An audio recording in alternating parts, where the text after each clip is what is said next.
Hey everybody, Dwayne Rains with KeyDigital here at InfoComm 2023. We're in our booth here. This is day one. Going to talk about a couple products. I want you to come by and check us out.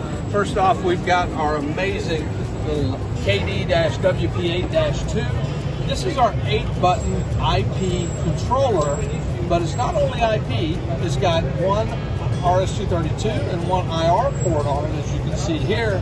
And so you can expand it out. You can even add one of our controllers to expand more options for IR and RS232 and even triggers. So great little product. It's active right here on the wall. I'm going to switch now from, actually, wrong one. There we go. And we'll switch our left source here. There I am. And we'll go back now to the other side. In a second, you see we've got our computer that comes up here with our teleconference on here. And if you'll look over here,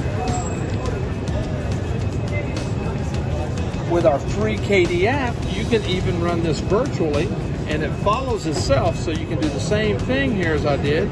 You can turn your display off and then back on. Right there with the virtual keypad, and I can do all the key button pushes. So that is our amazing KD-WP8-2, soon to have a Q-SYS plug-in or Q-SYS control systems.